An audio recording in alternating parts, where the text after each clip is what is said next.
Get connected, Fitchburg. We're launching Fitchburg Connect, the city's new monthly e-newsletter that keeps you informed about all the events, services, and updates that matter to you. Get it in your inbox once a month. Our first edition is live now. Sign up today to get Fitchburg Connect.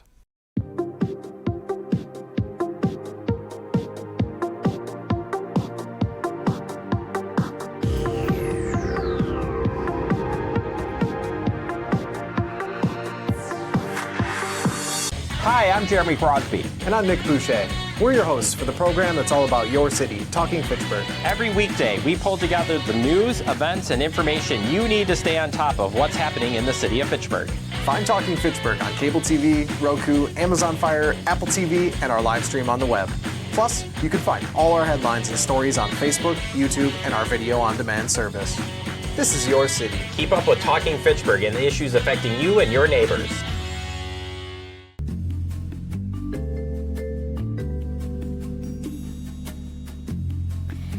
Good evening, everyone, to the Plan Commission mission for March 17, 2026. The first thing is to call to the order to the meeting. Do we have quorum? Yes? Yes, we do. Okay. The next is the approval of the minutes. I move approval of the minutes. Second. Any question, comments?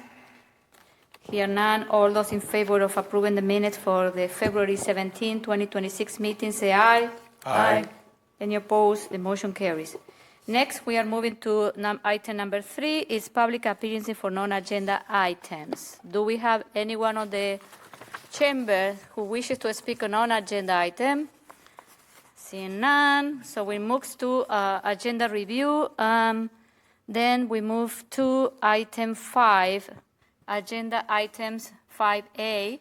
I will open the public hearing and consideration of conditional use CU-3626 request by Nick Petit of Trailer Wheeler Construction, agent from Wingrove Real Estate LLC, to provide conditional use for a mineral extraction operation, specifically a temporary ready mix plant on a portion of property associated with 2975 Capeck Road. So, do we have anyone who wishes to speak on this public hearing? You? Okay, come. You are Nick? Are you Nick? I am. Okay, go ahead.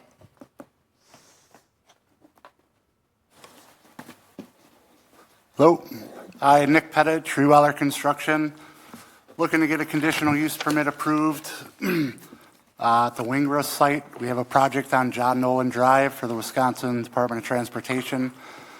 Looking to get the permit approved until July of 2027. Any questions I can answer? No, we are going to go to the staff memo, and then if we have any question, we ask you. Okay. You will need to fill out this form before you leave, okay? Okay. So let's go. I am closing the public hearing, and next we move to a staff report. Good evening, everyone. My name is Deanna Schmidt. I'm with the City of Fitchburg in the Planning Department, and this evening our first item is a conditional use permit. This is for a concrete batch plant that will be located on an existing site, and actually this is a reapproval of a conditional use permit that Plan Commission approved in 2022, and that has since expired. As Nick mentioned, this plant would be operating for the John Nolan Drive project. The property is currently zoned RD, which allows this type of development in this district, except a CUP permit is, a conditional use permit is required for the portable concrete batch plant for the temporary period. Actually, Plan Commission approved this not only in 2022, but also in 2024. The applicant, as noted, would be the batch plant would support the John Nolan Drive construction that is underway in Madison. The applicant is seeking the permit to be operational between March 2026, so right now, until July 2027. The access road has been provided by the applicant at the request of staff, which shows that the trucks would be accessing the site via Fitch-Rona Road. The applicant estimates that between 15 and 20 trucks per day would visit the site during a working day, with a total of 40 working days planned throughout the duration of the project. So just noting here that it would not be in operation every day during the time period. Staff asked regarding additional information regarding lighting on site, and the applicant stated that operations of the site would be between 6 a.m. and 8 p.m., so no additional lighting will be used on the site. Staff requests that the hours be limited to 7 a.m. to 5 p.m. where possible, noting that the city has a new apartment building that is under construction just to the north here and in Jamestown Quarry, the development, and also over along McKee and Fitch-Rona, the Chase Bank, Chick-fil-A, a car wash, and also here would be the McDonald's. So a significant new development nearby the site. Staff does recommend approval with a quick note on the conditions. We have the wrong number here. It should be CU-2636-26, and so we're recommending approval with the 8 conditions, and happy to answer any questions. Here is this one? Yep, that's the number we have wrong. Oh, okay. 26, that is. Okay, I have a couple of questions. The first one is, Fitch-Rona Road is going to be under construction. Okay, what we are going to do with that? Because right, and actually, the Public Works team did take a look at this, and they prefer that when possible, the trucks would use the Fitch-Rona intersection, with the understanding that for a portion of the time period it will be under construction, but staff believes that that's going to be least intrusive to the whole overall surrounding area. Okay, so my question is, when they exit the site, they're going to go McKee East, and then they're going to take Fish Hatchery, or they're going to take... I would imagine they would. That's a good question. Maybe, Nick, you can answer that question. Can you come, Nick, to the microphone? No.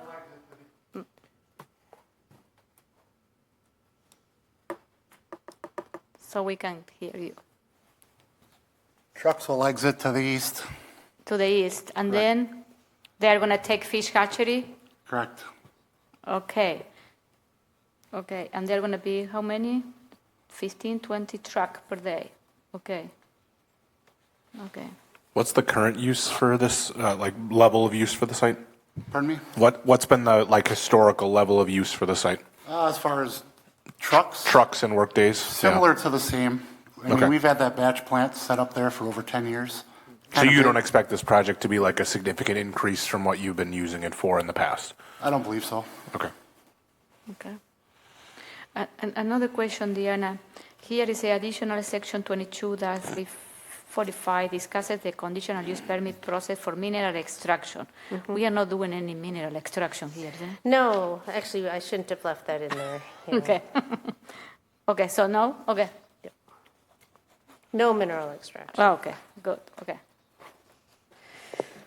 Okay, any question? I have another one about, you said the property is currently zoned RD rural development. So are we planning to change this when we go through the zoning code update?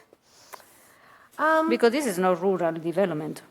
Yeah, well, rural development in Fitchburg is a zoning classification that is kind of a catch-all zoning district that has been used in the past for development that occurred prior to the formation of the city. Oh. It's kind of a catch-all. It's a kind of a catch-all district for things that didn't fit very well that developed before the city became a city. So right now, it has these kind of business uses. There's a lot of rural development along MM, actually. Right now, it permits this type of development by either permit or conditional use. So It sounds kind of weird, and it Okay. is not necessarily rural. Okay, no, this is, okay. Any other question, comments? I need someone to move it. I'll move approval of conditional use CU 263626 with the 8 conditions outlined by staff. Second. Okay, all those in favor of the conditional use CU 263626 say aye. Aye. Any opposed? The motion carries. Thank you. Thank you. Oh, you need to fill up the, okay, thank you. So next is 5A, 5B is another public, I will open another public hearing and consideration of resolution R-6026 is a resolution by the City of Fitchburg City Council granting an exception to Section 6223 7I from the Wisconsin statute to allow a community-based residential facility on property associated with Lot 1 and 2 of CSM 3598 in the city of Fitchburg, Dane County, Wisconsin. So we have a couple of people that they want to speak on this matter, and I will start calling you guys. So first we have Joseph Nuroki. He's available for questions. Christopher Gosh, he wishes to speak in support. Kevin Wiesel in support. And Mark, finally, Mark Fairchild, he wishes to speak in support and answer questions. So, okay, so you're going to speak on 5B. Yep. Both of you. Okay. go Yep. ahead. So yeah, I'll speak for the entire group on this, and then Okay. Mark can chime in. So this is a proposed site on the south end of the Fawside property, and we've been working with them for a good period of time here. But in order for us to, I guess, everybody to have a comfort level, we know that this exception is needed. And so in and amongst everything that we're going to bring to you tonight and over the next month and a half or 2 months, we just wanted to make sure that that there was no issues with the potential exception to allow that use on that site. Okay. Mark, do you want to add anything else? No? Okay. No, go ahead. So let's go to the staff report. Great. So Trilogy Hospice Care is proposing a new development that would create, in part, a 56 licensed community-based residential facility within the proposed preliminary plat that is item 5C. And pursuant to section 62-23(7), the applicant is requesting an exception from the siting requirements specifically for the capacity of within the aldermanic district of greater than 1% of the population. So the site that we're talking about would be approximately in this location is where the facility would be located. It is in aldermanic district number 3, which currently has, well, at least as of the 2020 census, had a population of just nearly 7,500.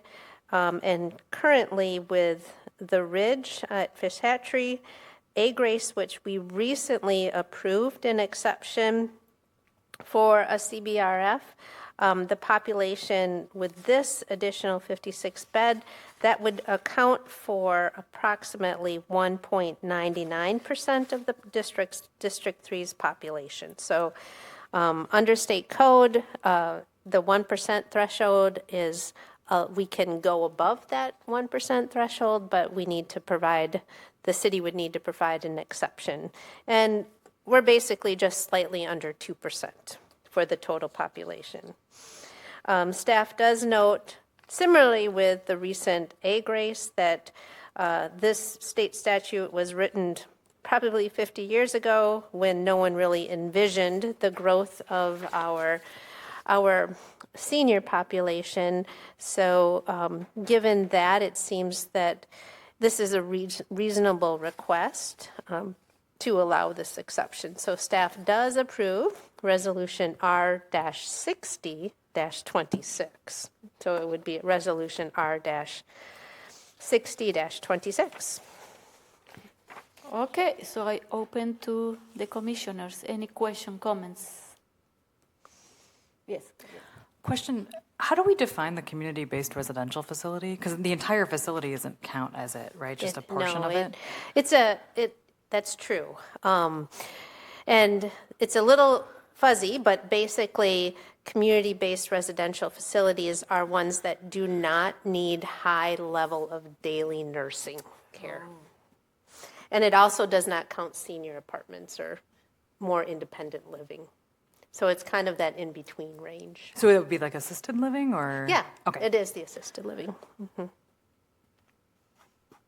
Okay, any other question, comments? Okay, so I need someone to move. I'll move approval of Resolution R-60-26 with no conditions, no additional conditions outlined by staff. Second. Okay, all those in favor of resolution R-6026, say aye. Aye. Any opposed? The motion carried. Thank you. So next, we move to item 5C. It's a preliminary plat, PP 2635-26, request by Christopher Gosh, agent from 9 Spring Hills, Inc., to approve a preliminary plat to create 46 parcels, including 42 buildable lots on property described as Lot 3 of CSM 3535 and Lot 1 and 2 of CSM 3598 on County Highway M. Okay, so we have Mark, Joseph, and Kevin. Okay, so who wants to go first? So, yeah, I'll go ahead and jump in. Can you hook up to the? Yeah, we're on. Which slide do you want? Oh, yeah, you guys have it, don't you? Yep. Yeah, we That's not me. So that's what's showing right Okay, yep, so let's, can I, okay. Okay, so I just wanted to start with just a little bit of background here. So the sites, Jim Fosside site, just again, very quick background here. A couple other groups have taken swings at this.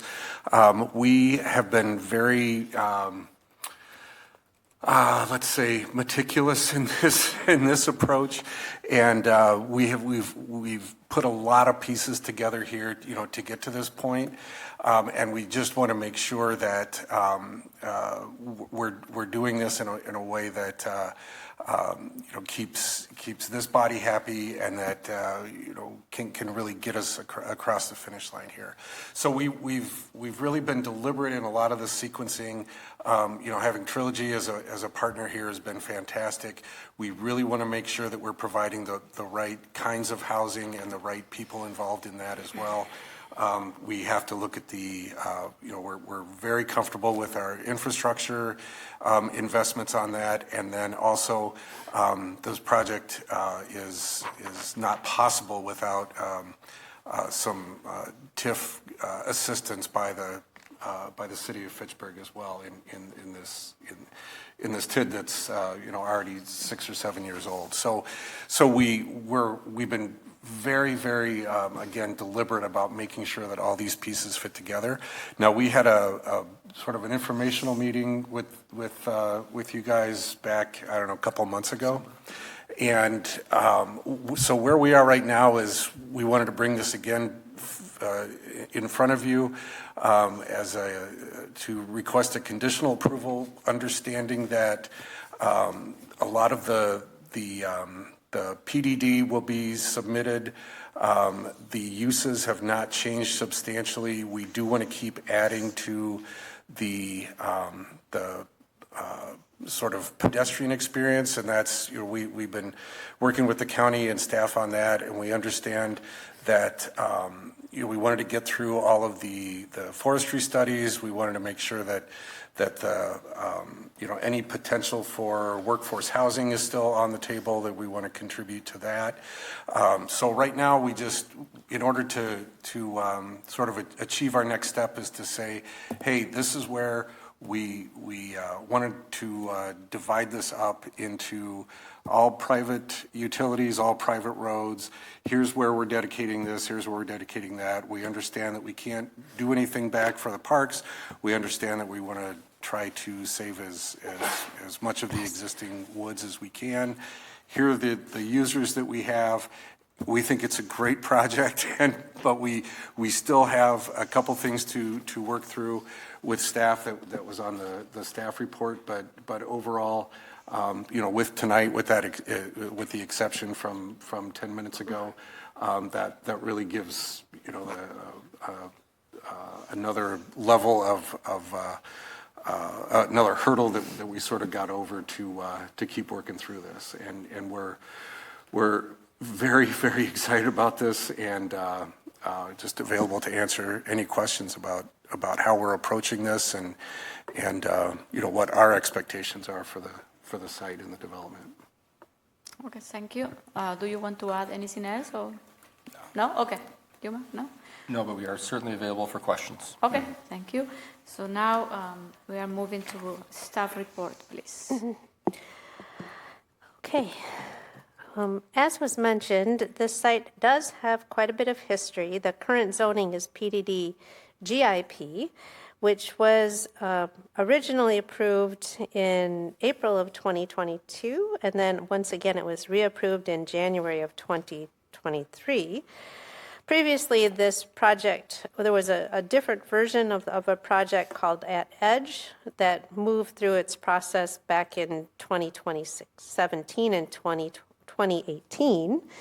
And at the time, the site plan required discontinuance of Laniello Court and some adjacent acquisition by neighboring landowners. This applicant and the neighboring landowner are working together, but there's still some more work that'll have to be done to coordinate development with Laniello Court. Plan Commission did review this current proposal at a pre-application last December.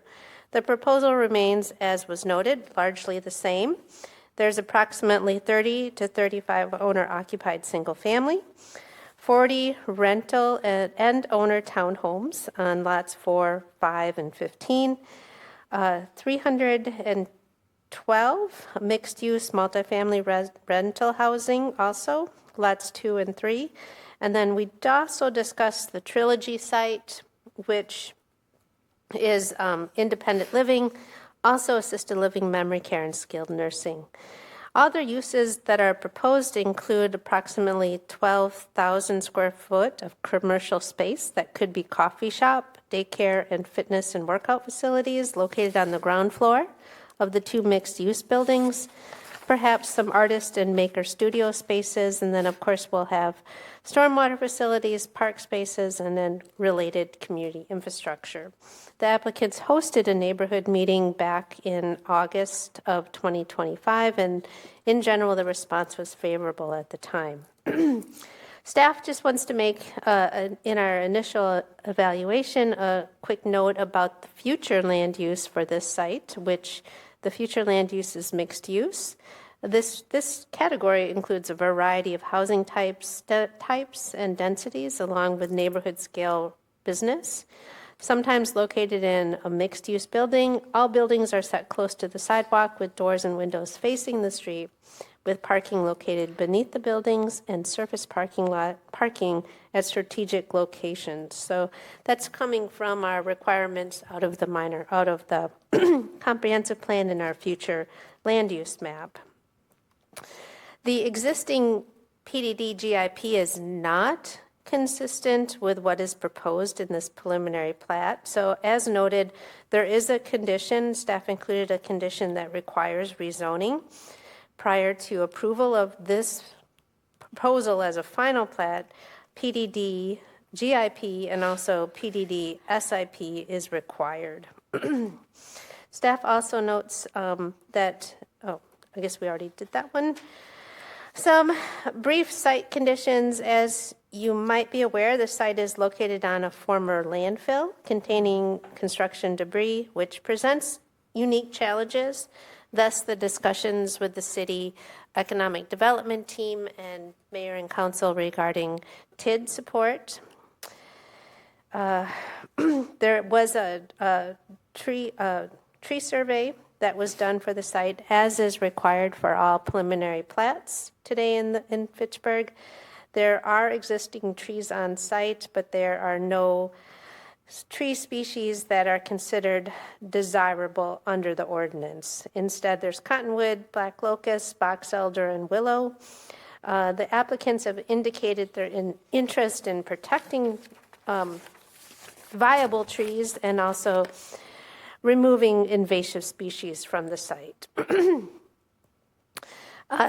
Excuse me. This site is located within the Northeast Neighborhood Plan. Both this Northeast Neighborhood Plan and the City of Fitchburg Comprehensive Plan calls for a north-south road, and that north-south road would extend through this property and then connect probably right about down here to Lacey. So staff is just pointing this out. This is going to be an important discussion as we continue work with development both on this property and the properties to the south, that north-south connection is an important piece for connectivity and paralleling Highway MM. A couple other notes in terms of transportation. All of the streets will be private, therefore the way designation is the correct, so it should be, the street names should all end with way per our code. And also accordingly per our code, Picaro Place should be renamed to Picaro Court. Staff also notes that the preliminary plat proposes 2 pairs of intersections with identical street names. This configuration is not preferred, but may be approved by Plan Commission as part of the land division. So what I mean by that, there's 2 intersections. Well, actually, there's two pairs of intersections with the exact same cross street names. I don't know if that makes sense right now, but also, we will need to work with them a little bit more on the right-of-way widths to make sure that is consistent. And as mentioned previously, the applicant will need to work with the property owner to the south. When I'm mentioning Laniello Court, this is Laniello Court. It is a public cul-de-sac. That configuration certainly can change and is likely to change. And in doing so, the applicant will need to work with the neighboring property owner. This may need to come back to Plan Commission as a vacation also and a separate CSM. There's more work to be done with that. The Public Works team is working on, you can see there, the multi-use path extends to right here, coming out of Terra Vesa. You might be familiar with that. One of the conditions note that Public Works is working on a project to put an underpass to connect this multi-use path, so it would swing underneath MM, and then either it was going to have to come and swing back and follow along MM, or it might work its way through this particular site. So there's some more work to be done with that, and that certainly can be done at some later stages as we move into closer to construction documents. But I just wanted to point that out. Staff does recommend approval of the preliminary plat, which is noted as 2635-26, with a total of 20 conditions, and happy to answer any questions. Okay, thank you, Diana. Okay, Gabriela. Can you explain the street thing? Are you talking about like Lacey Road and Lacey Way, or like what do you mean by the streets are the same name at the intersection? I can. This was, we had thought this might come up, and so we do have a potential solution for it. It's ultimately, going to be something that comes down to, this body, but Pasillas Pass goes all the way through the site and connects at 2 different points at MM. And so if you're thinking about, directions and things, it could be confusing, I guess, for lack. So and then of all the things that, we've done, that was the one thing that was kind of a little bit of an afterthought. So we have come up with a bit of an alternative solution if need be. Yep, and we can break that and just a quick tangential story. So I was talking to Deanna, and it just popped into my head that night before, and Deanna said, "Oh, you know what? This isn't the best." So we can make a break point for Priscilla's Way, somewhere right around where Stubblefield and Trilogy is, and we just need to work on some road geometry there to make it distinct and really separate that up. Now, one of the things that we're really trying hard to do here is to keep the traffic just sort of naturally slow, and I think having another break point or something happening with the curbs there will contribute to that as well. So it was unintended sort of, hey. We're focused on finer details. We missed something right in front of us. Appreciate it. Thanks for the explanation. I mean, I guess I was just going to say breaking it there would also get rid of the fact that this Pert Way also intersects that same road twice, right? So that would be good to precisely remove exactly that right, too. yes. Okay. Shelley, go ahead. So we said that they have to work with the property owner to the south in order to get that north-south connection to Lacey. And one of our conditions says they'll coordinate with the property owner to the south to provide the street connecting. Excuse me. Are we expecting, that's a long distance from their plant to Lacey. Are we expecting them to be responsible? No, they will just have to provide road and right-of-way to their property line. But what I was trying to refer to is making sure that geometry aligns with what they're planning to the south. So they don't have to build it. No, they just have to build on their property. But then what are they coordinating with the land over to the south if we're not expecting them to build a road to the south of their plot? That this angle, this location, how this ties into their property aligns with their plans. Okay. I think maybe we should work on this condition. I read it as they have to provide the connecting road. Which one that one is? It's condition number 6. Okay. Excuse me. If I could add, we have been in discussions with that property owner, and ultimately, we just need to, we're happy to accommodate, we just need to know at what point we're terminating that, and that's what we're working through with that adjacent property owner. Would it be better to change the word provide to coordinate? Yeah, I mean, we can, let's see, so coordinate with the property owner. We can just say applicant shall coordinate with the property owner to the south, which I wasn't very well written, regarding a north-south street. So that they don't have, does regarding work okay instead of provide? Well, it's better. I'm trying to think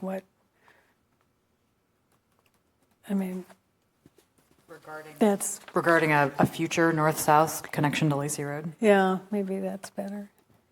It's still unclear to me where I guess.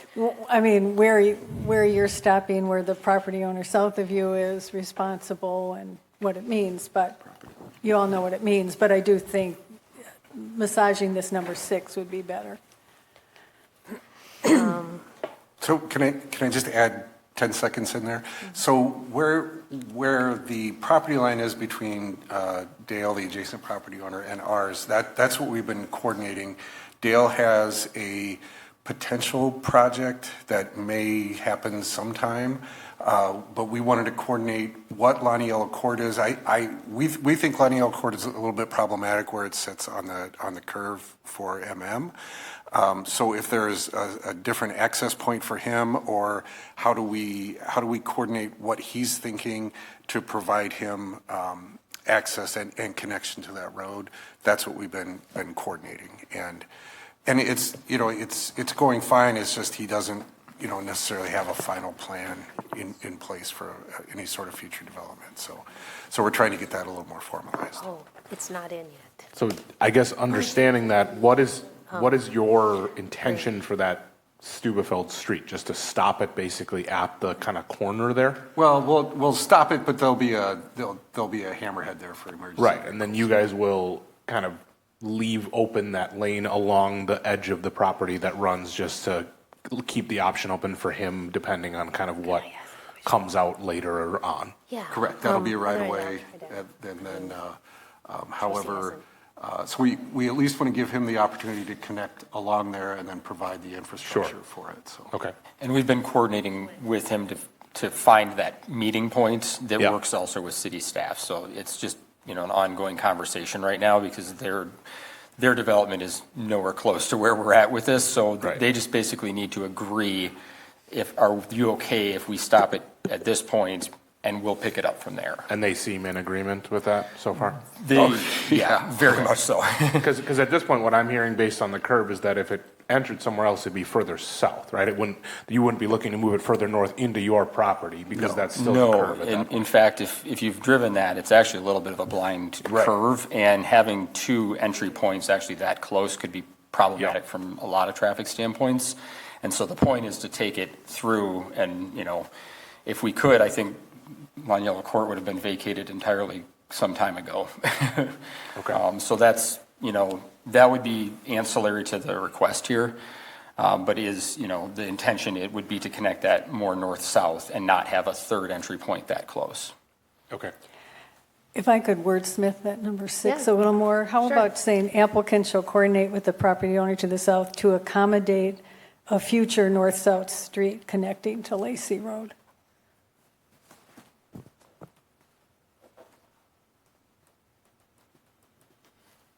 Okay.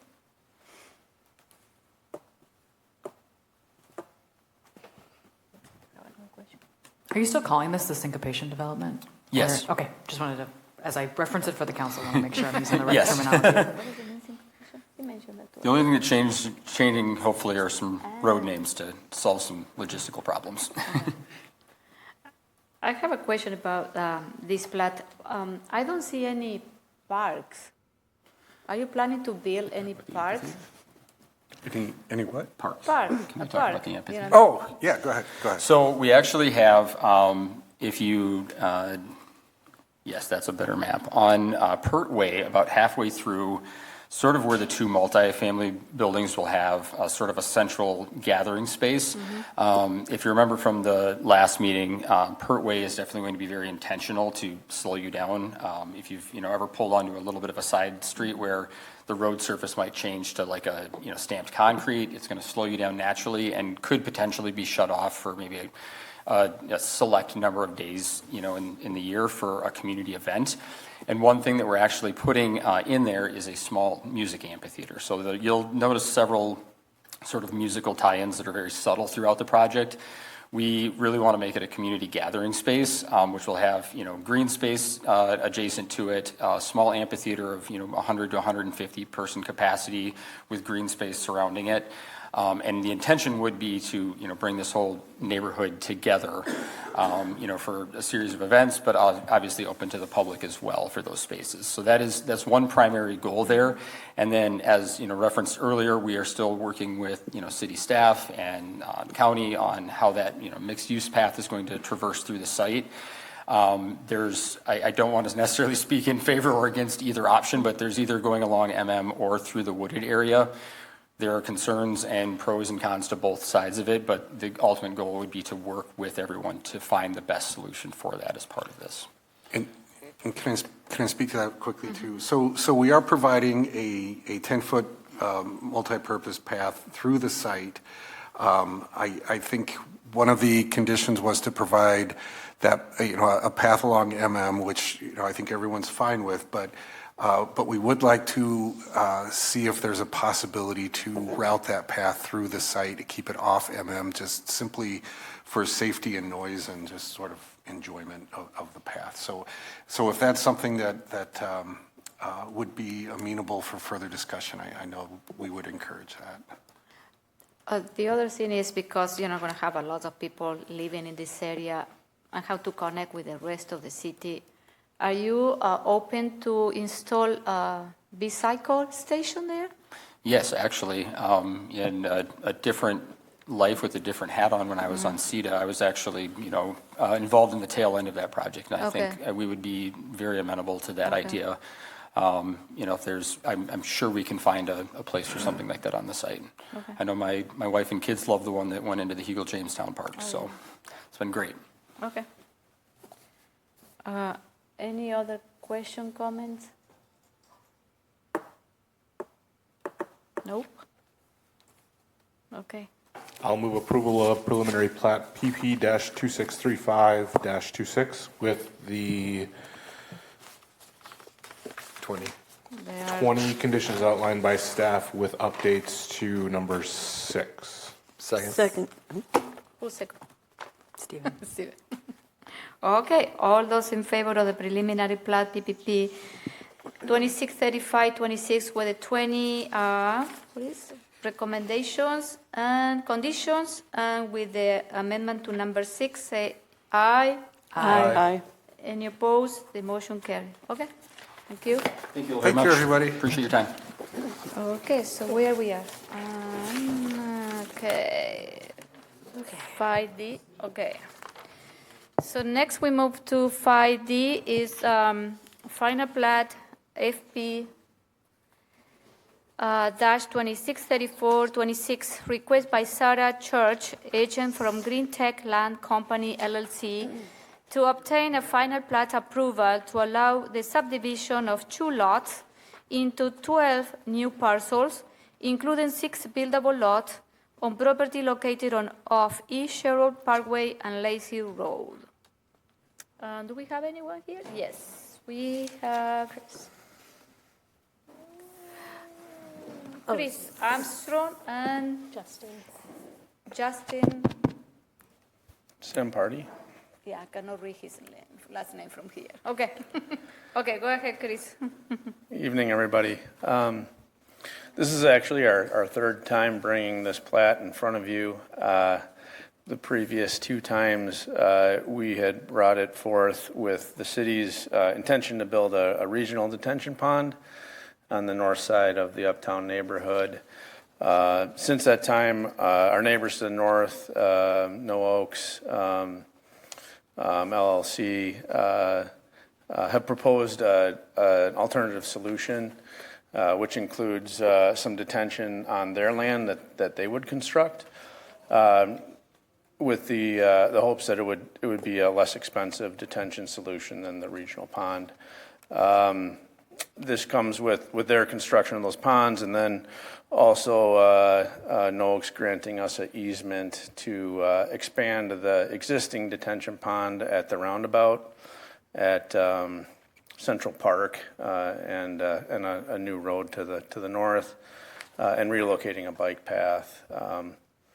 The No Oaks ponds would also serve the land that the grocery store developer has under contract. So I think that, but this is all contingent upon us finalizing the agreement, which is still pending. So, I think it's a great solution, and would get us on track to build our road later this year, Stanley Park Extension and Balboa Pass, and we would like to be under construction on one of those lots to the west, preferably 67, next spring. So, but we would need that agreement with No Oaks and their stormwater in place for us to do that. So I believe that's a condition of their plat. So as long as that's still a condition, and that we can facilitate that getting done, then we're looking to move forward on this, and I've been anxious to build this road for a number of years. Yeah. We are. Yeah. Okay. I have a question, but after the end. Okay. Yep. Okay. Okay. So the plat is proposing to create 6 buildable lots and 5 outlots. The properties are consistent with the approved smart code, and all of the lots would be T5. And T5, you might recall, under smart code allows for multifamily mixed use. It's our highest density zoning district within the smart code. As Chris mentioned, this plat, essentially the same as what you're seeing here with some minor changes, has come before Plan Commission and Council 2 other times. At that time, previously it was known as the 7th edition to Nine Springs. You might recall that Plan Commission and Council approved the actual 7th edition to Nine Springs for, excuse me, for the Lido apartments and then for the Life Point facility. So that became the 7th edition. And so this edition that we're reviewing today will be known as the 8th edition. Hopefully that is fairly clear.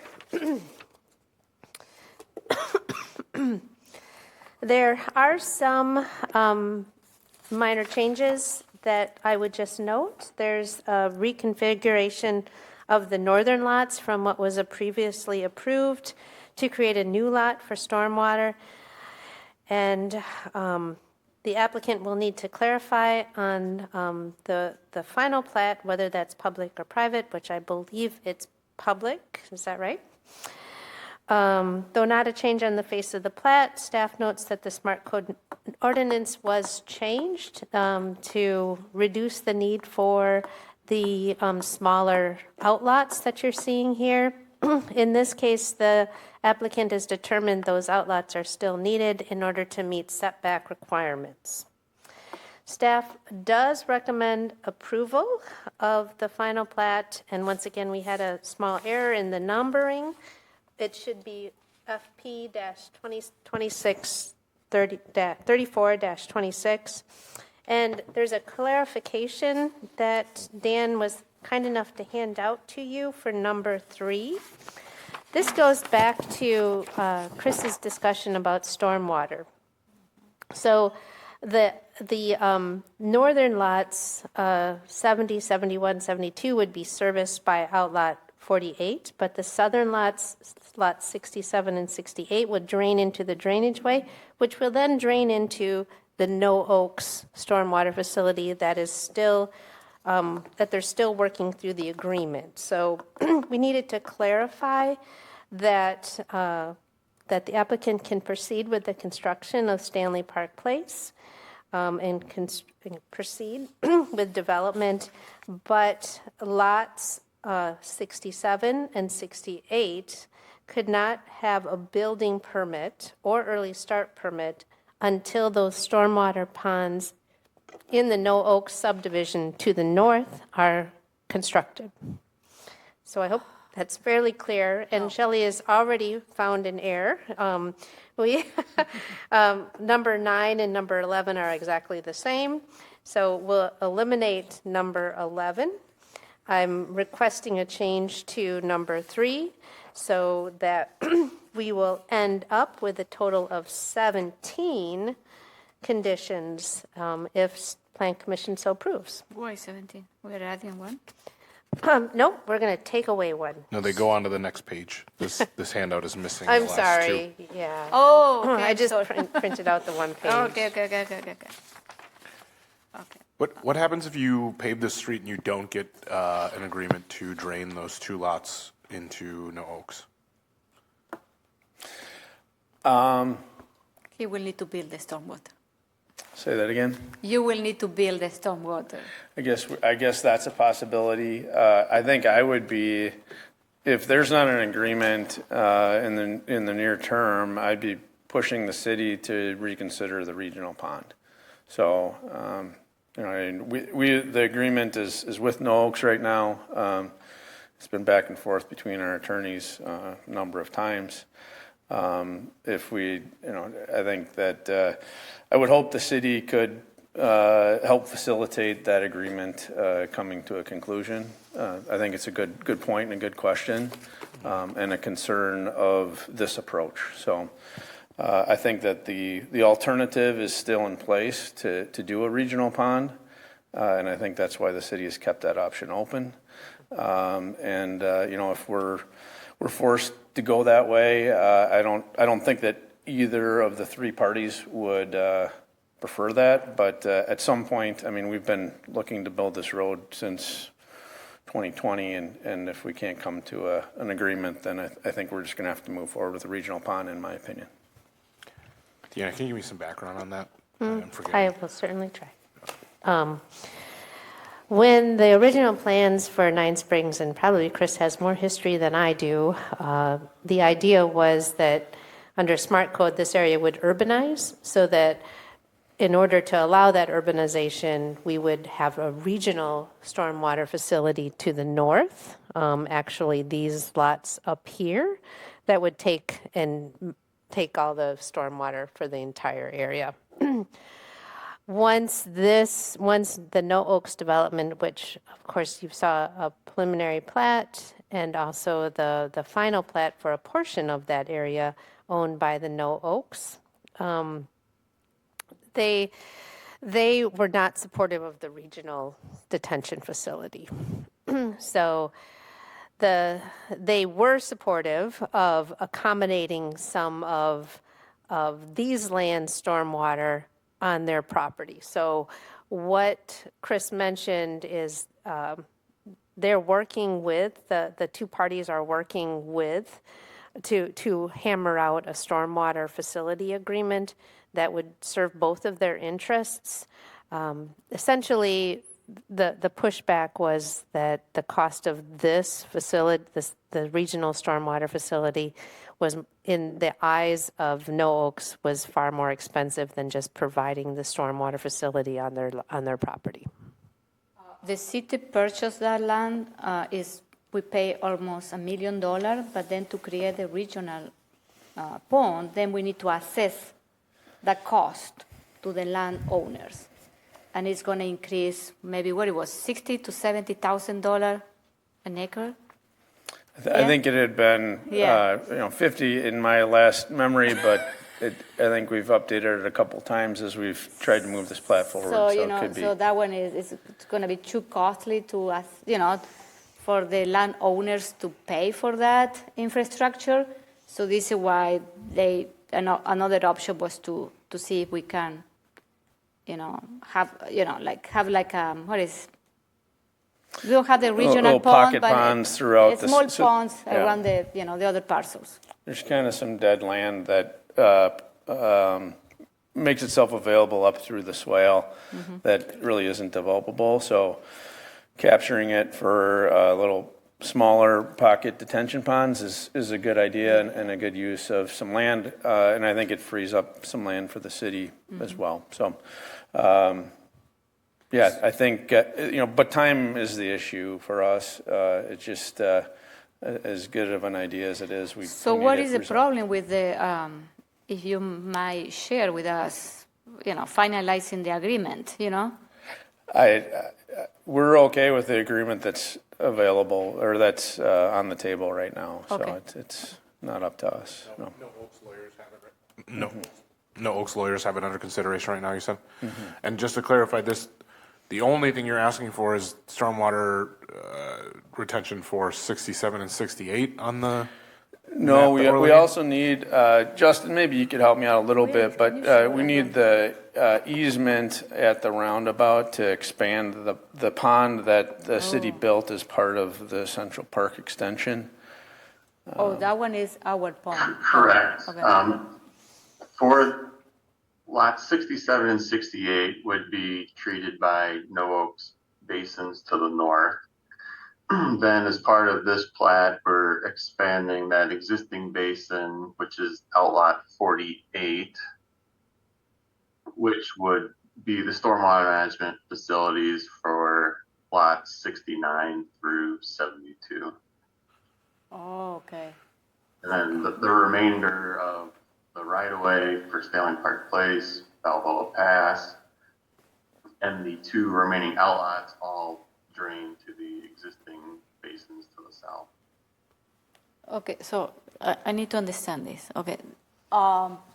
69, 70, and 71 We'll go here. go to Outlet 48. So you can build those ones. Yeah, Justin, but As part of that, as part of that agreement to, there's the No Oaks parcel to the north, which is outlot 1 of, see it, yeah, that one right there. So that we're also expanding for infiltration basin as well. Is that also then part of this agreement that's still pending? it is. So basically, all stormwater. Well, that's infiltration, so there's detention and infiltration, but yeah. So we do need it for the other 3 lots as well, correct? And what about lot 50 and 49? Those head south, is that right? East. Oh, Yeah, outlot 50 and 49 go to the existing regional basins to the south. Okay. But of not part of this plat, of note, across the street on Central Park, there's land under contract with the developer I had mentioned, and that land would also be detained in these ponds, so. So which one is it? The 67? What outlot is that, Justin? The northeast corner? Yeah, right there. Oh, Yep, that one. yep, yep. Outlot 2 of CSM 15-162. But what is the one that you want to build next year? 67. 67. Yep. But that one, it goes to the current, the existing. That one goes to the ponds to the north. 67 and 68 go to basins on the No Oaks plat. So in my reading, none of the buildable lots to the west currently have an agreement in place to coordinate their stormwater. Oh, all of those, they need the agreement. All 5 of those All 5. are still So- pending, are still waiting for this agreement to be finalized. Yeah. So then I think we have to edit 3. We can't just leave that at lots 67 and 68. Nothing should be buildable until we figure this out, right? I mean, I think we could, there's more expensive solutions available to us if we had to resolve that situation. I mean, the hard part about this is we've got people coming in here on a regular basis telling us that we're already not doing enough on stormwater. So I have to be honest in the fact that I'm very apprehensive to move forward, approving a final plat and giving permission to build when I don't feel like we have the stormwater resolved for these lots. Right, right. So appreciating For that. lots Go ahead. I'm sorry. For lots 69 through 72 to the north, you know, the solution would be expanding the basin on outlet 48, which would Yeah. handle you know, Yeah. peak runoff and TSS, and then as each lot develops, they could potentially do on-site infiltration.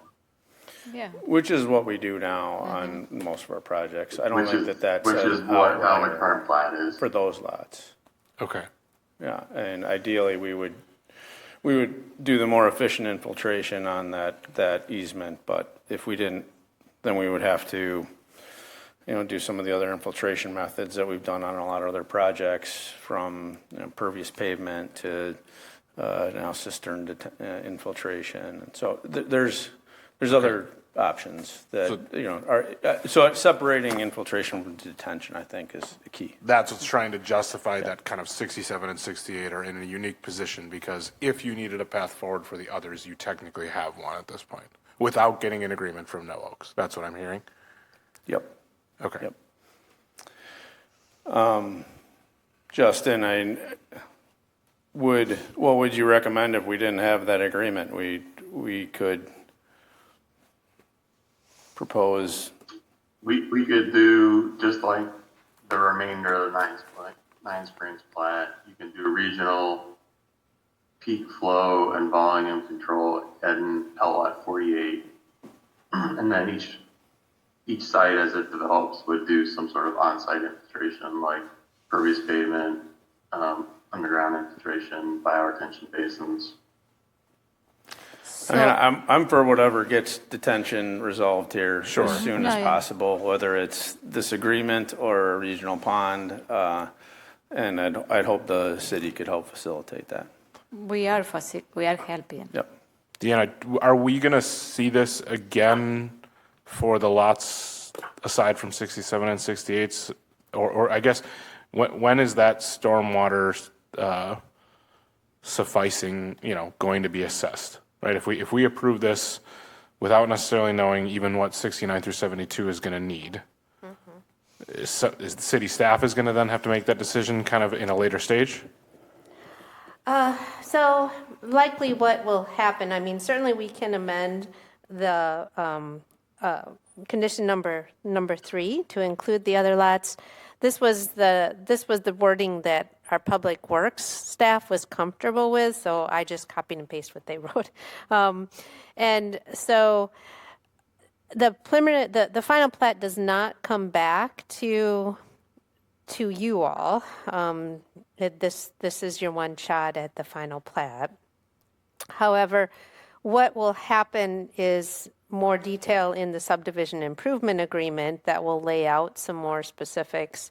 I'm not sure if Chris, Justin, you're phasing the subdivision improvement agreement, or if this is just going to be one piece. No, we're gonna build the road at one. So the subdivision improvement agreement would not likely come back to Plan Commission unless there's a phasing plan involved. It's going to go to Public Works and Council. Yes, definitely. The subdivision improvement agreement definitely goes to Public Works and Council. It just doesn't always come back to Plan Commission. Yeah. So I do think we have a way forward with those other 4 lots.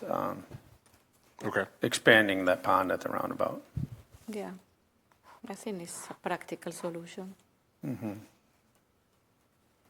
Yeah, So Deanna, the next steps for this in terms of the project actually moving forward is all going to be through staff through the smart code approvals? Yeah, it's all T5, and those generally are done, Article 5 reviews are done administratively. I would not expect it would come to Plan Commission. I have another question. And that's why I was asking that, because I am curious, can you paint a picture of what this would look like? Do you have a sense of how many units, what the uses would be, what the mixed use might be, if there is any? Can you just paint us a picture of what this could look like? I think our vision is, the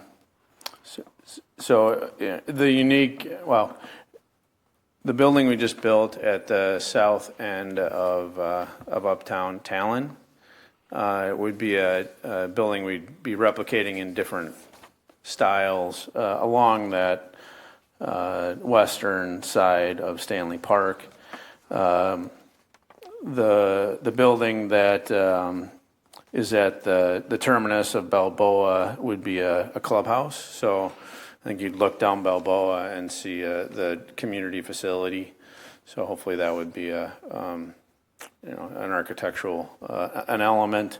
The mixed use is going to occur out on Lacey Road, so and along Balboa. So those are outlots, and I think that's where we see future retail, really not back up behind. So those are still looking for their retail projects, but I mentioned that grocery store earlier. I think that's going to be the first thing, hopefully. Okay, so would it be retail with residential above? Correct. Okay. Correct. Yeah. So this is one of the things that I am hearing a lot. Walking in that area. Yeah. It's about the retail. And this is something that also, if we want to create walkable community or neighborhood, we need to have some sort of amenities. Everyone loves the Rusty Bee. Yeah. So it will be great if we can bring more of those type of amenity to that area. we talk about mixed use, we really be very intentional to bring the mixed use there. You know what I mean? Like, so, yeah. Yeah, I know. I mean, I think that's why we brought in the developer that we did, so I'm hoping that that's a, Okay. you know. Do you have a sense of like how tall the buildings will be? What, like, a general sense of how many units it might be? And are these all rental units then? Are there any ownership opportunities here? This phase of the project would have rental units, and we're probably talking 60 units per building, 4 stories, maybe 70. What about condos? You know, this is something that is the very, you know, for people that they cannot afford a home. Yeah. But they can afford a condo, you know what I mean? Like, and we're selling 9 right now, so we are selling 9 condos in Uptown. So, we need more of those. Yeah. Type of housing. Are these types of rentals that you put together, can they be converted into a condo association? Okay. Yeah. So, I mean, one of our plans has some of that product on the west side of Stanley Park, up against Stanley Park, with the bigger building, the bigger 4-story mixed-use buildings to the Lacey Road side of things. Okay. So an idea would be to have some, row house, townhouse type units along Stanley Park. So the ownership would be townhomes, they wouldn't be the apartment buildings with the... Yeah, I think that's, I mean, I don't know. We've had different condo projects, and I think we've found better success with the 0 lot line than the garden style condominiums. But I have another question because, you know, they're going to be eventually, when all of this is built up, we're going to have a lot of people here, and one of those outlets can be dedicated to a park, you know what I mean? Or a space where people can recreate, they can go and kick a ball, and, you know, I don't know.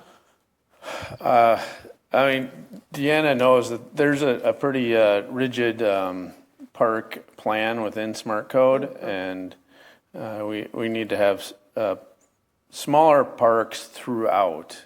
Yeah, I know. Is really the what the code dictates. So I mean, But we can change the code. Yeah. So, what Chris is referring to, you know, this whole area is master planned under Smart Code, and this is our Article 3. So, I guess it might be helpful if I turn this. It might be a little more. Lacey is here. Oh, okay. And this is East Sherrill.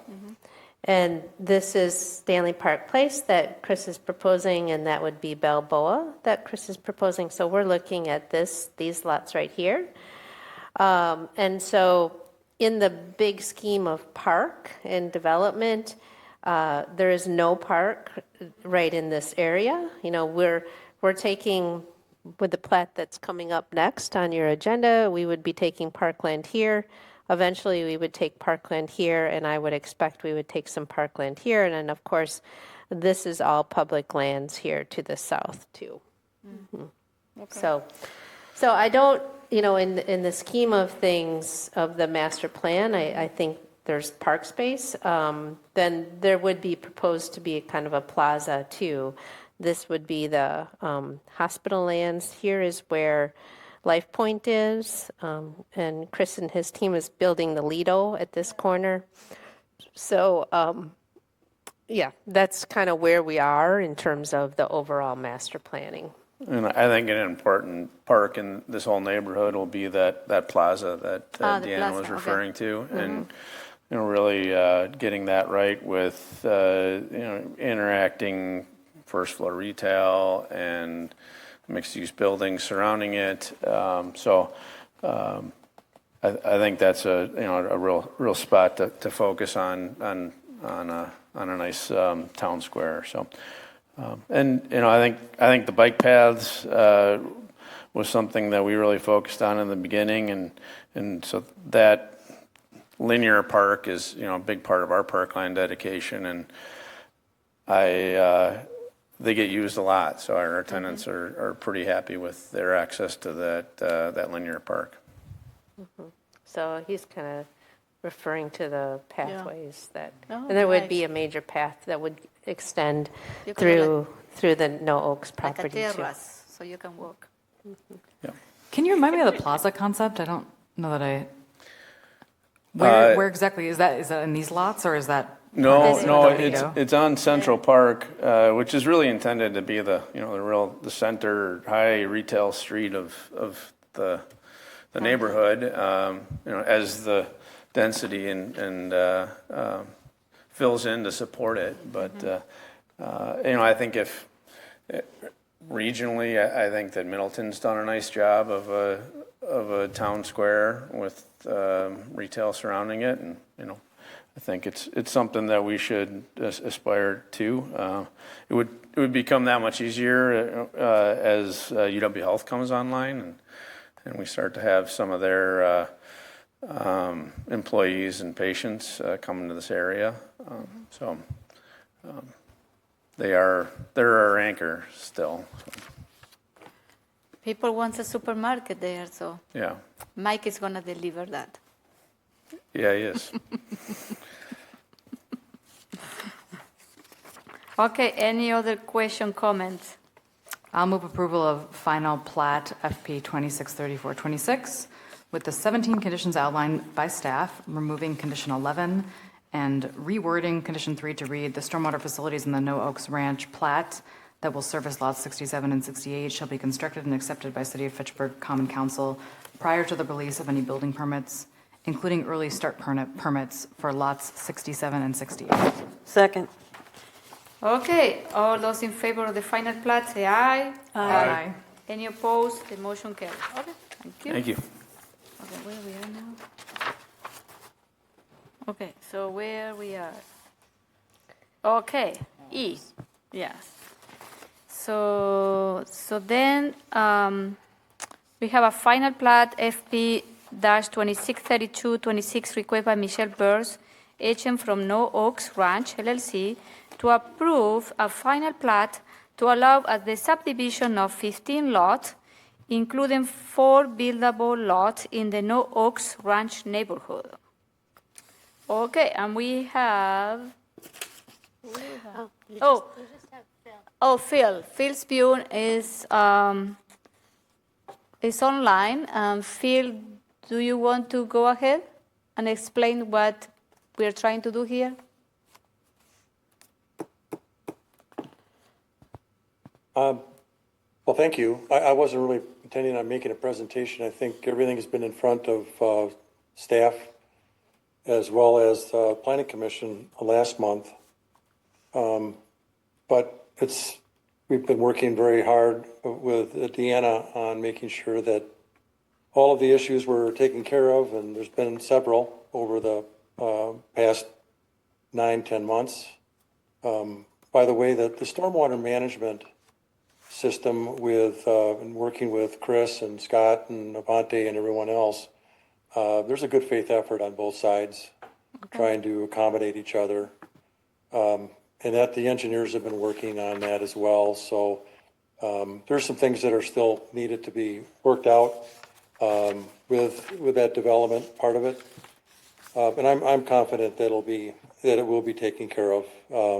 I'll get a hold of Chris as well and see what their timing is, and see if we can put a schedule together that's more conducive, I guess, than what they're anticipating right now. Okay. With this final plat, all of the parkland is being dedicated to the city. There are, as Deanna mentioned, or was mentioned in the resolution, there's 4 buildable lots right now. The rest are outlots for future development, as well as parkland and stormwater detention and filtration. So I'll leave it at that for this point. Okay, thank you, Phil. Okay, go ahead, Diana. So as Phil mentioned, this project did come before Plan Commission last month, and Plan Commission chose to postpone to this month to allow for some additional updates to the plat before a new review. And I'm happy to say that, echoing Phil, that almost all of, well, really all of the problems and issues with the final plat have been corrected. So you'll notice that the numbers of conditions dropped significantly, but I'll just note that several of these conditions are fairly standard for all of our preliminary plats, just so that the applicant, the public, and then staff can keep track of this complicated process to bring a development into fruition. So I guess the only thing that this is also smart code. There is a change in terms of this plat. Previously there was 4 buildable lots, and they had separated this lot into 2 lots. We've chosen to move forward with just the 3 buildable lots, and so this would be 1 buildable lot. What that means is, and staff has already approved, to change this to a T5 lot instead of a T4. It just offers a little bit more range of building and building styles for this site. Not that there's something that's proposed specifically that staff is aware for that particular site, but that's what's happening there in terms of smart code. Last month, I left most of the comments in the memo from last month, just to note that Plan Commission did review this as a preliminary plat, and just so that everyone understands that preliminary plat was a much larger area. It included all lands under the ownership of No Oaks. In this case, the final plat is really only a portion of that preliminary plat. It can get kind of confusing. And what's interesting about this final plat is that it's taking almost all of the kind of this, maybe I'll go to my map because it's a little bit difficult to read. So these are all the No Oaks land, and the final plat as proposed is going to kind of take this whole central part where we've been discussing where the stormwater facilities will be built, but also the parkland of the old growth forest here too. I also noted last month, and I won't belabor this too much, there are existing wetlands on the site. Wetlands 2 and 3 and 4 have been farmed and not of high quality. We're still working with CARP-C on what the final environmental corridor buffer will be around those farmed wetlands. The applicant does note that there was some wetland that will be lost to allow for new development. These portions of wetlands were mitigated. The developer will construct a multi-use path through the property as mentioned. It will kind of follow that drainage way, also where the city has their sewer, sanitary sewer lines. That multi-use path will be an important connection through the site, and as Chris noted, highly desirable. And we'll likely connect at the roundabout, and then probably have to run, if you come down, this is the roundabout, and probably run along Trail Ride Way and Trail Ride Terrace, and then come along here and then come up along the drainage way. So Plan Commission did recently approve smart code updates to allow lots larger than 300 feet wide with administrative approval. Staff has already approved those administrative waivers to allow these larger lots that you're seeing on the plat. So staff does recommend approval of final plat 2632-26 with those 16 conditions, and happy to answer any questions that I can. Okay, yes. I was confused with this because I look at this and I look it was T4 and T5, and I said, where are my T2 and my T3? So I think it will be nice, in the map to say that where is the area where is the final plat, because it was confusing for me when I was reading that. Yeah. It seemed like everything was the final plat. You know what I mean? So, so now thank you for clarifying that. Yeah, it is kind of confusing, because I know it's a little bit difficult to see, and I'll see if perhaps Michelle can give us a little bit better. But this kind of outline here on the broader area is what that preliminary plat was. And so the final plat does include all of those areas, but these areas that would be your T5 or your T4 and your T3 are just outlots in this case. So I wasn't very clear. Actually, the final plat includes all of the area of the preliminary plat. We're just not creating the lots yet. Yes, we're just leaving 2 big outlots for future development. So that would be outlot number 5 and then outlot number 11. That is where the single-family lots would go in the future, but you're not seeing them in this final plat. So I have more question because my understanding was when we open this parcel, the land, will we see more, single-family homes. You know what I mean? And my question is, so in this final plat in T4 and T5, we're going to see more multifamily, or there are going to be other type of housing?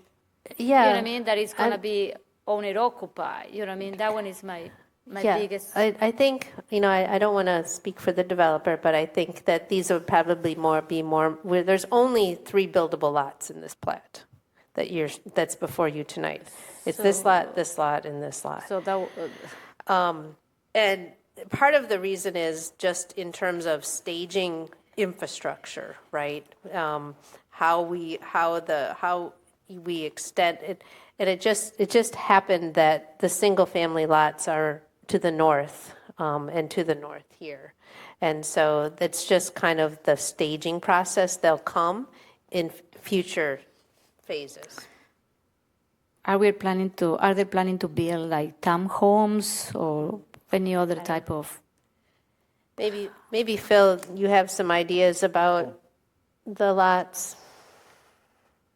Absolutely. I think the plan is, obviously, we wanted to start with a multifamily kind of in the core of this traditional neighborhood with smart code zoning.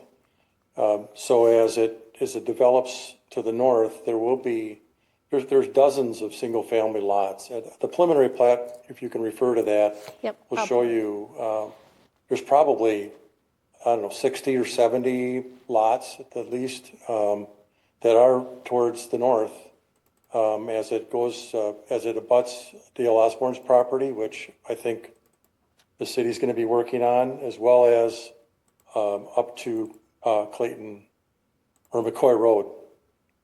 So there's going to be a lot of single family homes. There will be townhomes on some of there are T4 parcels to the north. There you go. Yeah, so it's on 2 pages here, but. So by the way, I said there were 4 parcels of development parcels in this first final plat.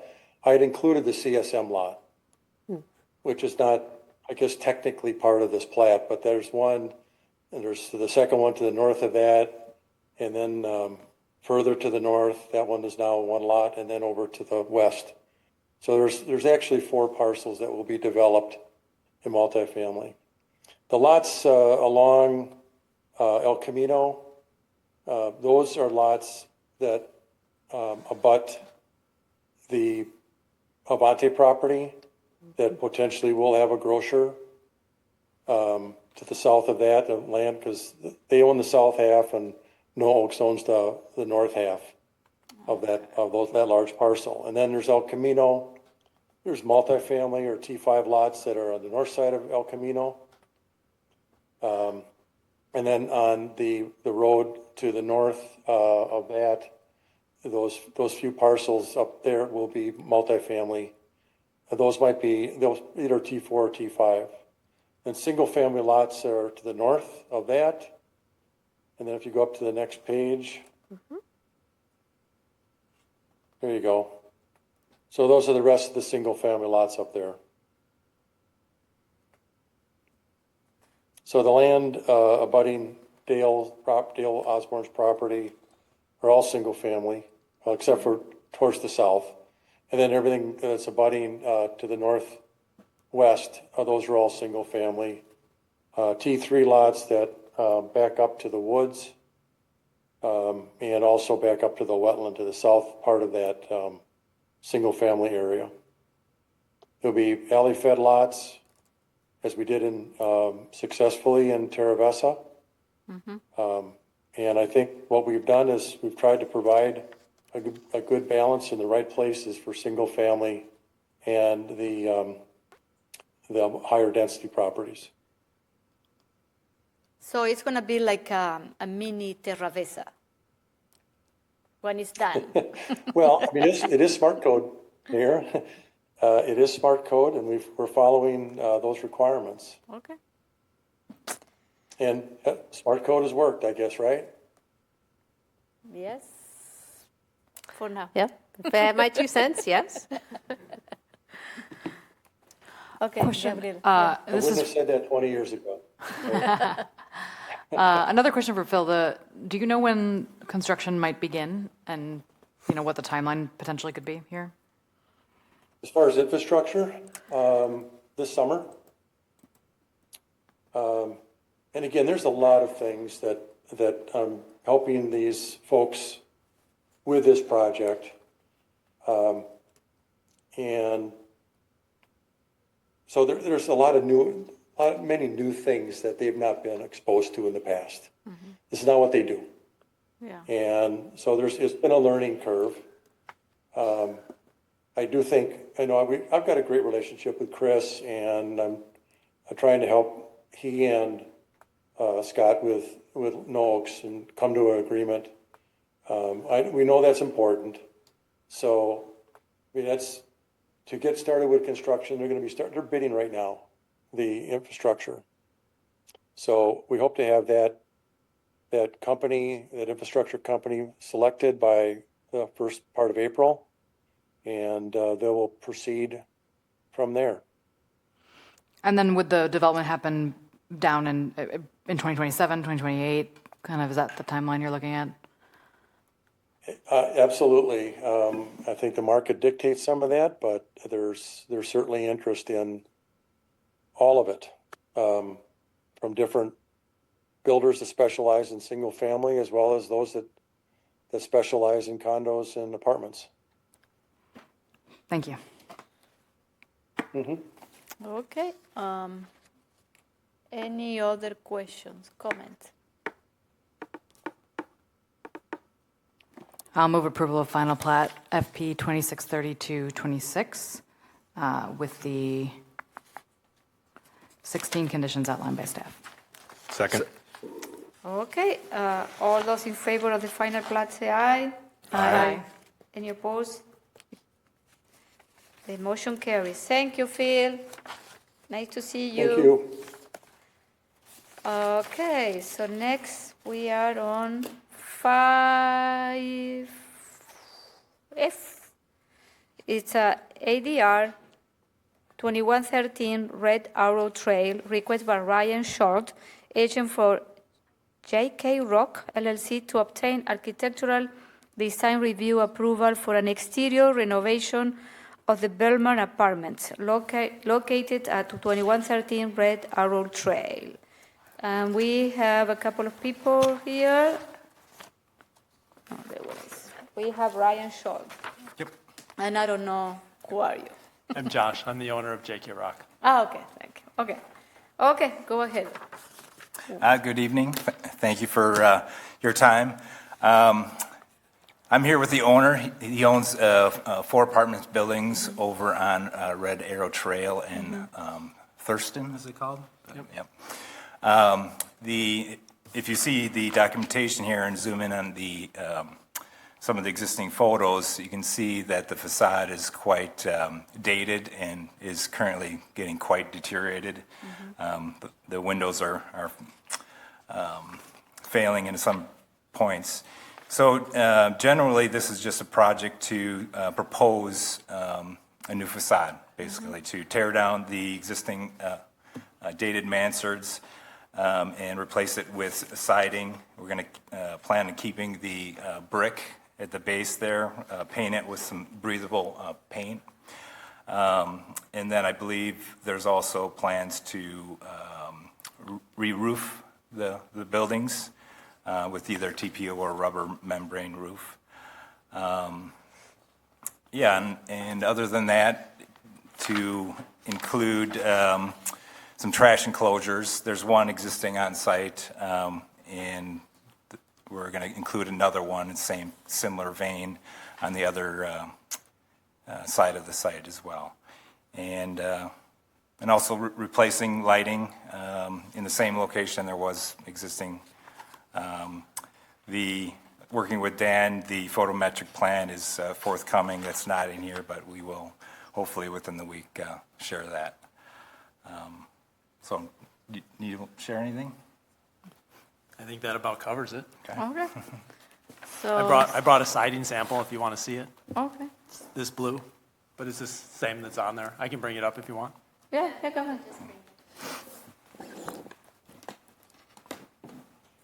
So they are gonna look like this, totally.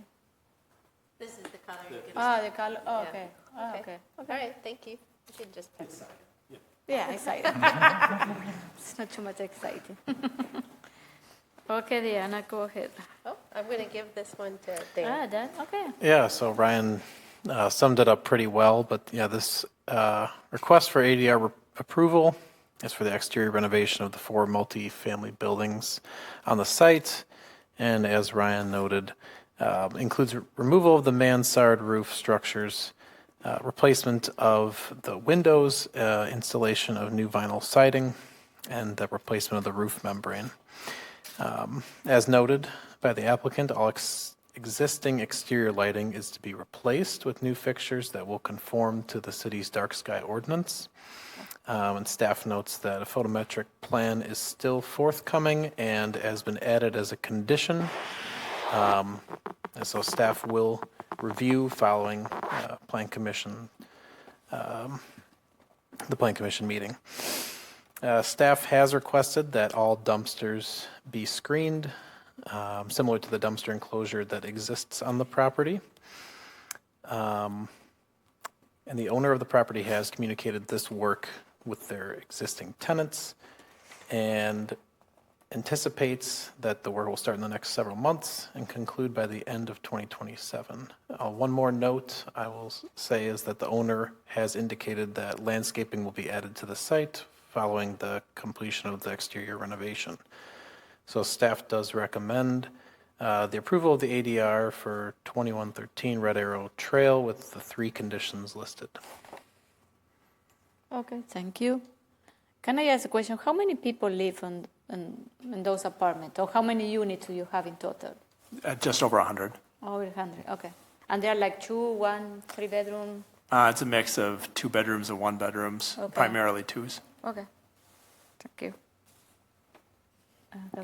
So with the facade being replaced, windows, roof, I assume the insulation is going to improve, energy efficiency is going to improve. Can you talk a little bit about what that looks like? Can I talk about that? You Can you can. talk about that? Sure, I can talk about that. There is no plans to increase the insulation value. Since this is a repair, from my understanding, that the building code doesn't necessarily require it. If this was a major renovation, we would put insulation on there.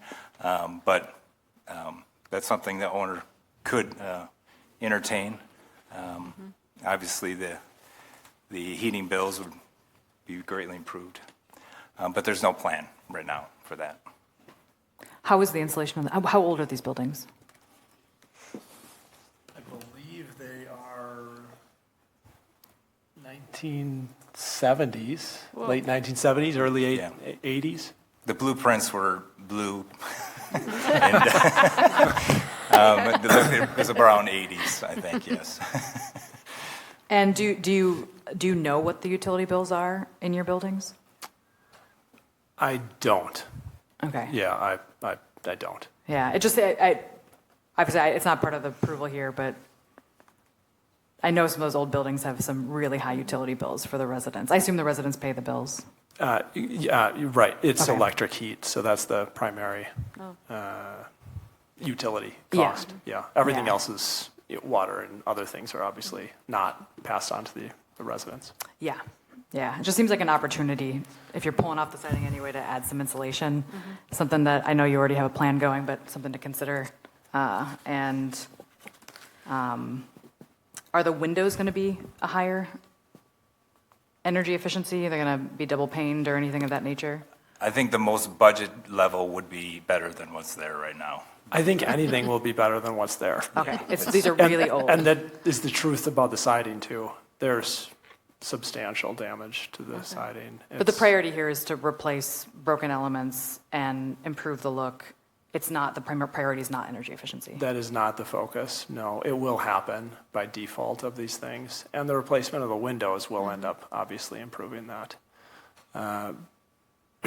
It was not felt as a substantial need to do anything else besides remedy the siding itself and the windows. After that, it'll be the patio doors. So how many units do you have per building? Do you know that? It's like an average of 20 to 24? I mean, it's around 24. Okay. 20, but it's not exact because one Okay. building has some extra. Yeah. Okay. It's about a little over 100, it looks like. Okay. I want to say 104, but don't quote me on that. I mean, I will reinforce that at this moment, when you're going to pay for all the labor to take that off and put it back on, things like exterior siding as well as better wrapping are going to do better things for keeping the buildings up in the long run too, right? Keeping out moisture, stuff like that. So just something to consider when all the labor is going to be covered anyway. Kind of In thing. light of this conversation, I'll reprice that That'd be out great. and look in that. Thank you. Yeah. I don't know if they qualify for the Elevate program. Or the city has, the efficiency energy. Oh, yeah. Too many Yeah, units. Yeah. And Focus on Energy usually has incentives for those things as well. Yeah. I don't know how it works exactly, but Yeah. that'd also be worth looking into if you haven't already. But I don't know if you're familiar. Now that you mentioned that, we've been working with another organization that's helping us improve energy efficiency in a few other areas, Focus, mostly with roof attic insulation. But there are a few programs that might speak to this too. I haven't actually spoken with that company helping us with that on this project, but I will. Yeah, because there might actually be some incentives available for that as well. Yeah. No, I All of the appreciate that. apartments that are across the street from that on Red Arrow have all had their windows all replaced by, I think it was Project Home, in the recent past. I've lived in this neighborhood for a long time, since 1983. The Allied neighborhood? In The one we're speaking of? I lived in the apartments across the street in the big white building for. Oh, nice. And we bought a house down in Belmar because Yeah. we loved the neighborhood so Yeah. much. And this is long overdue. Thank you for coming in and getting rid of the mansard. There's one more building that you'll see once I finish this project. Some more Yeah. mansards to disappear. Yeah, there's a couple up there. They're really hard to insure, actually. Yeah. So Are that's they? been another one of our. Flat They look roof? ugly, but I have a really tough time getting insurance. Okay. No, but I know this is an important project to this neighborhood, and it's always been extremely well-run. And I appreciate the fact that they're willing to come in and fix it, and I also appreciate the fact that they're not coming in and overdeveloping it to the point where it's going to become cost prohibitive for the residents that live there.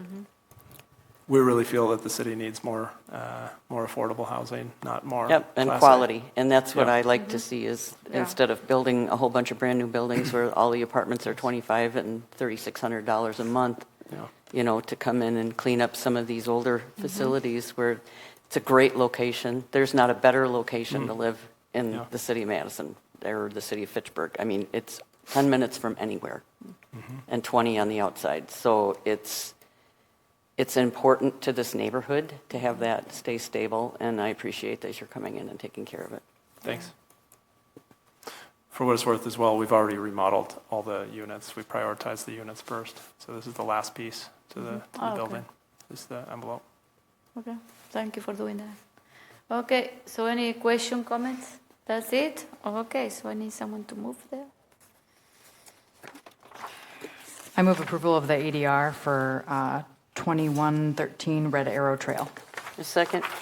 Okay, all those in favor of the ADR say aye. Aye. Any opposed? The motion carries. Okay, thank you and Thank good you. luck. Thank you. Thank you. Thank you. Okay, so now we are on item 5G. Is early issuance of permit, Nesby Road Multifamily Development, request by Jacob T. Klein, agent from JT Klein Company, Inc., to obtain an early issuance of permits for the multifamily development located on property associated with Orchard Point Lot 11. So, Danny Affabor is here to answer question. I don't know, you want to say something else? No? Okay. Okay, go ahead, Diana. This is very straightforward, and we do these fairly often these days, an early start permit. It's under our code for major construction. So what it means is if Plan Commission so chooses, the applicant can, and Plan Commission approves the early start permit, that means that the applicant can proceed with starting the construction of the buildings. And you might recall that what is proposed, this is the lot, and what is proposed is an 80-unit senior apartment building and also 100-unit of market rate apartments, so 2 different buildings on that site. If Plan Commission approves the early start permit, the applicant can get started on construction before the completion of all of the public improvements. In this case, there isn't a whole long list of public improvements as in some of the projects that we have.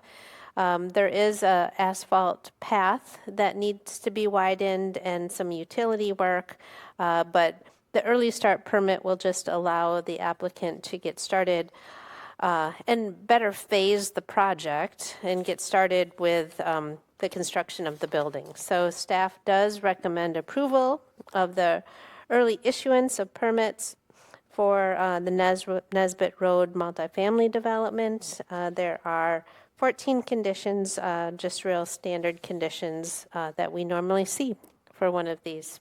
I'm happy to answer any questions. Okay, thank you. Questions? Do we know what the timeline might be for this? That's always a question I get at council, which is why I always ask.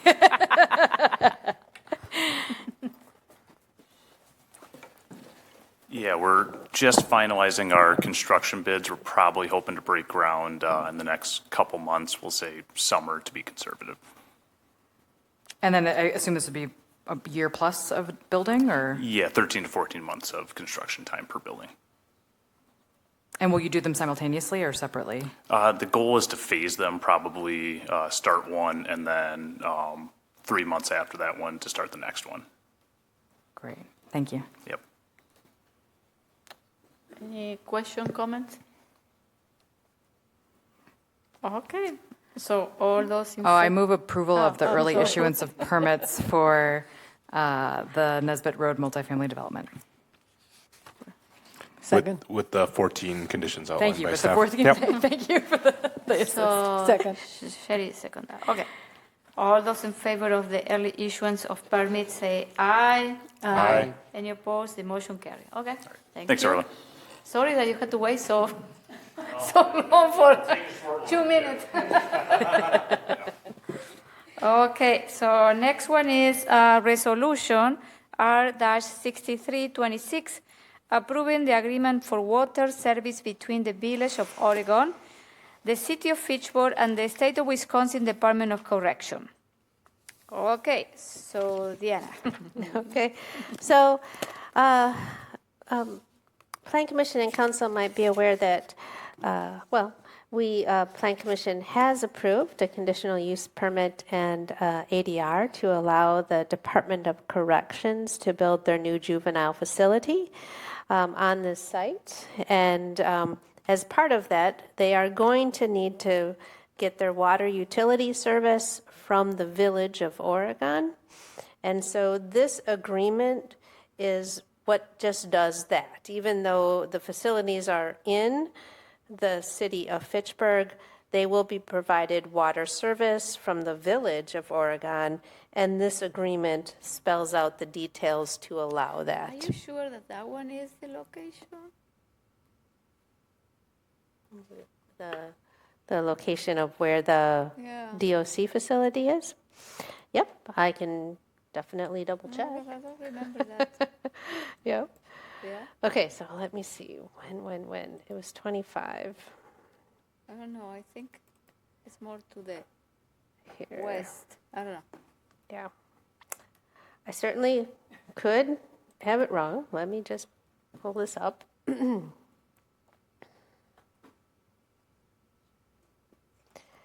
So, it's a little bit difficult to see, but this is the railroad tracks here, right there, and this is 14. So I'll pop us back to the railroad tracks and 14. So the facility actually will probably take up most of these two parcels, and you might recall the roadway will kind of swing through and swing back around and connect kind of down here. So they can leave this more for agriculture. So that's what this resolution does, is that agreement between the village and the city and then the DOC to provide that water service. So who is going to pay for all that infrastructure? The Department of Correctional? Yes. Okay. And they're going to maintain that? What is on their property will be private. Mm-hmm. What is, I'm not exactly sure where the lines will run, but what will be in the right-of-way would be public, and the village would actually own and operate it. Okay. The similar way that the village has the standpipe right here too. This is actually the village's water facility on the north side of Highway M here. So it would be the village's lines, but we have to, the city of Fitchburg has to allow them to do this. And what happened with the sewer? That there will be a sewer agreement coming. Oh, that okay. one's still in the works. Oh, That you will get a sewer agreement yet. Okay. Any question, comments? I'll move for approval of resolution R-63-26 with no additional conditions outlined by staff. Second. Okay, all those in favor of resolution R-63-26, say aye. Aye. Any opposed? The motion carries. Okay, and the final one. Late last year, it's not showing up here yet, but late last year, Plan Commission and Council approved the 5th edition to Terra Vesa. This would be the 5th and final edition. It will be in this area. You're not seeing the lots yet because the plat has not been recorded yet. One of the steps to get us to recording a plat, and it does take a long time to go through these processes, is the subdivision improvement agreement. So that's what's before you today is the subdivision improvement agreement for the 5th edition to Terra Vesa. There's a couple other things that kind of have to get checked off our box, but then we'll record the plat. You'll see the lots. You might recall that Lacey is going to come up and swing and tie in right here. So there'll be additional lots in this area. Okay. Any question, comments? I'll move approval of resolution R-6126. Second. Okay, all those in favor of resolution R-6126, say aye. Aye. Any opposed? The motion carries. Okay, so we are done with our action item, and then we are moving to report from the Agricultural and Rural Affairs Committee report. Anything to share? There was a meeting today, and Deanna and Brad went through some changes to the ag zoning ordinances in order to be recertified for the state farmland preservation. Nothing very controversial in there. There were some discussions about splitting off for new farm residences and existing, and Deanna and Brad kind of previewed the comp plan discussions that will be needed to determine what we want to do with urban areas spreading into rural, and what the policy should be about new farm residences and how many, and that was it. Okay, thank you. Transportation and Transit Commission report. We did not meet this month. Thank you. So, report from the department. You bet. So also, not trying to overdo you or anything, Shelley, I just want to mention. As much as you want. I just want to mention that staff is working on those updates to farmland preservation, to the farmland zoning ordinance. But most of the changes are in AX, which is our exclusive ag zoning district. And we need to do some changes and updates to prepare us to get certified by the state. And so that's what we've been working through. We hope to bring those changes for review once again to Ag and Rural and Plan Commission next month. With that, we are proposing to do a handful of rezones out of agriculture, out of AX, mostly into AT. And the reason that we need to do that is to just make sure that our farmland preservation official map matches our zoning. And so any parcels that are in our farmland preservation map, which is something that we approved last year, only those parcels can be zoned AX. So it's just aligning our farmland preservation map to the zoning. So there's some changes that we'll need to do. We'll have to do a handful of zoning changes, mostly from AX to AT. When that happens from AX to AT, all of the requirements are exactly the same in terms of permitted uses, conditional uses, even setbacks and lot sizes. The only thing that changes is that the owner is not able to apply for the farmland preservation tax credits.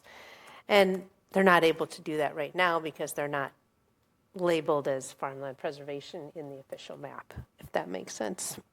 So we're working through those changes.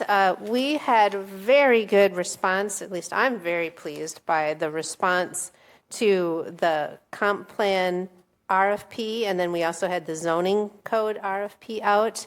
I think there was 9 responses for the comp plan and 8 responses for the zoning ordinance, so several really, really great proposals.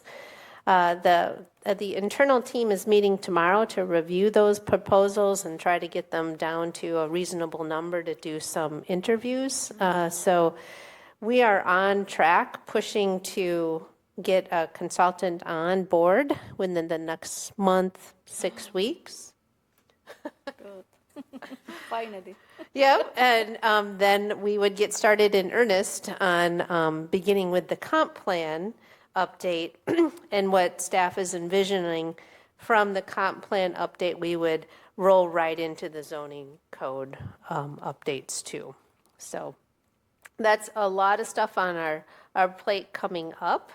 I do want to just let you know that our intern from last summer, Miranda, has agreed to come back and join us. And I am tickled pink because she is wonderful in GIS and making maps and doing cool things. So so that's really good. And I think that's all I got for updates right now. Okay. Thank you. Having a returning intern is going to be great because it's like really efficient. Somebody that already knows. Yeah. That's outstanding. Any announcement? Nope. Okay. So I need a motion to adjourn. So moved. Second. All those in favor of adjourning, say aye. Aye. Any opposed? The motion carried. Thank you. Buenas noches.